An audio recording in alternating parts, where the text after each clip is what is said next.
Welcome to the explainer. Okay, picture this. A permanent tooth gets badly damaged. But wait, it hasn't even finished growing yet. You might think it's a lost cause, right? Well, think again.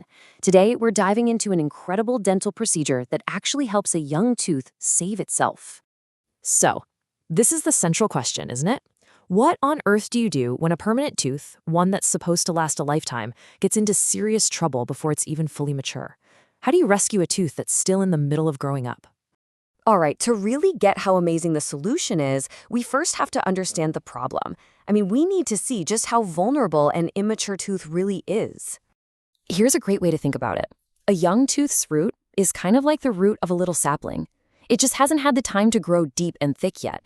So if some major trauma or decay hits at this fragile stage, that tooth is left weak, unstable. It's like that young tree trying to stand up to a hurricane. Its entire future is totally on the line. Now, this is where it gets really cool. The goal here isn't to go in and build some kind of artificial replacement part. Not at all. It's about working with the body's own amazing ability to heal, to just encourage the tooth to finish the job it already started. And that brings us to the official name, Apexogenesis. Now, there are two really important words in this definition from our source material: vital and physiologic.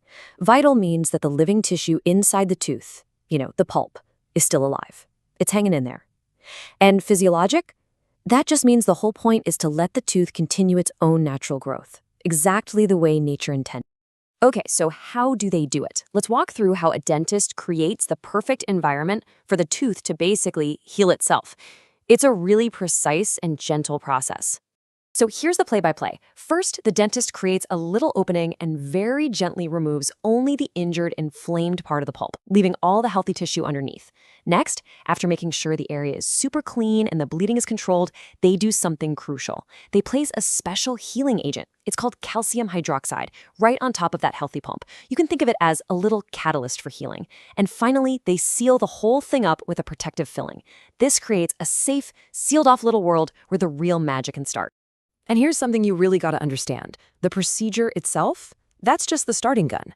The real work, the amazing part, happens over the next few months as that tooth goes on its own natural healing journey, with the dentist keeping a close eye on it.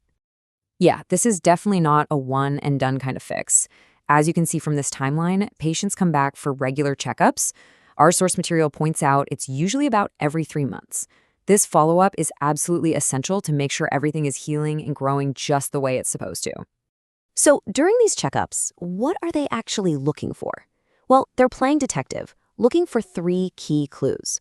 First, and this is the big one, is the pulp still alive and healthy? That's a must. Second, is the tooth building its own little protective wall? It's called a dentinal bridge, right where that medicine was placed. And third, can they see on the x-ray that the root is actually getting longer and thicker? These are the big signs of success. And all that careful work, all that patient monitoring, leads to this, the grand finale. A healthy, mature tooth that has finally finished growing, all set to last for a lifetime. Just look at this transformation. It's incredible. On the left, you see the before, that vulnerable tooth with a wide open, unfinished root. And then, bam, on the right is the after, a strong, healthy tooth with a root that is fully formed and closed at the end. That's the payoff right there. The gap is gone, the walls are thick, and that tooth is finally stable and strong. Now, once that root has finally fully developed, there's usually one last step to the process. Remember that living pulp tissue we left inside to do all the heavy lifting? Well, now that its job is done and the root structure is solid, a standard root canal is often performed. This just cleans out that inner chamber and seals it up for good, which prevents any future problems and makes sure that tooth stays healthy for the long haul. It's like the tooth's graduation ceremony. So, if you take just one thing away from all of this, let it be this idea right here. Apexogenesis isn't about a doctor forcing a repair. It's a delicate, smart procedure designed to create the perfect conditions, and then it gets out of the way. It's about guiding the body and then letting its own incredible healing power take over. It really makes you think, doesn't it? This whole idea of assisted self-healing is just so powerful. And it leaves us with this final thought to chew on. What other medical marvels are out there that work on the very same principle? Not by replacing something, but by simply helping the body do its own amazing work.